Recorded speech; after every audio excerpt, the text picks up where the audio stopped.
sekolah sampai 12 tahun. Kebanyakan pelajar bukannya pintar dalam pelajaran, tapi malah pintar dalam hal menyembunyikan perasaan. Inilah berita selengkapnya.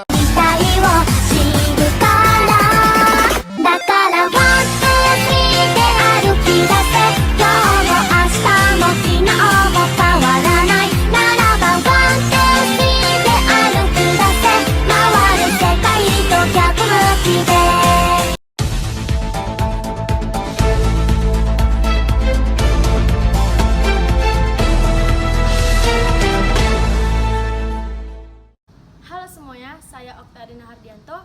Di sini saya akan membawakan berita tentang dampak COVID-19 terhadap UMKM. Usaha mikro kecil menengah adalah istilah umum dalam dunia ekonomi yang merujuk kepada usaha ekonomi produktif yang dimiliki perorangan maupun badan usaha sesuai dengan kriteria yang ditetapkan oleh Undang-Undang Nomor 20 Tahun 2008. Seperti yang kita ketahui bahwa bisnis UMKM menjadi salah satu sektor yang paling merasakan dampak wabah Corona 19 atau COVID-19.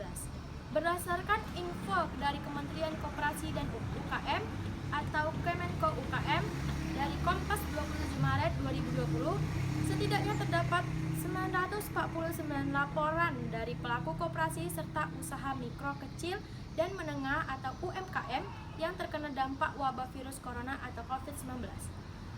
Teten Mas Duki, Menteri Koperasi dan UMKM pun mengajak semua pihak termasuk swasta, BUMN, serta masyarakat untuk membantu para pelaku UMKM untuk bisa tetap produktif di tengah pandemi corona.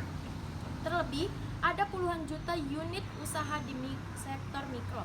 Jika hal ini tidak ditangani, tentunya hal tersebut akan menjadi persoalan yang besar. Krisis ekonomi akibat pandemi COVID-19 telah berdampak terhadap kelangsungan usaha mikro kecil dan menengah atau UMKM.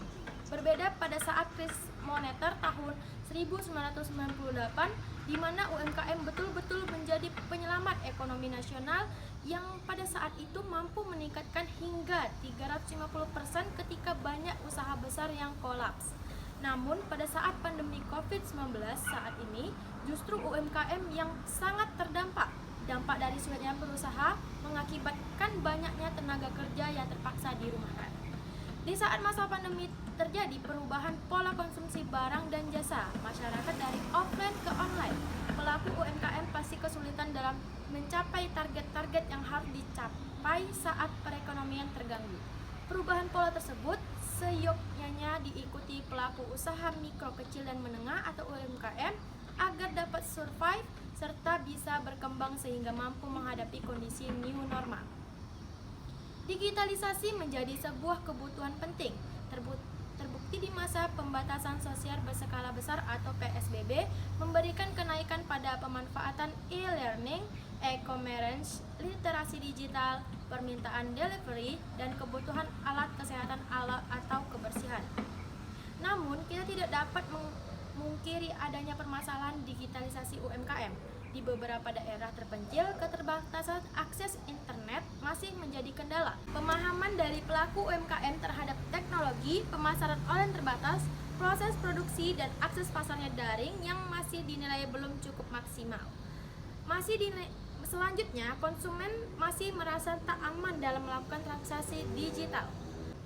Sekian yang dapat saya sampaikan. Update terus berita-berita terkini. Saya Oktadina pamit undur diri. Terima kasih.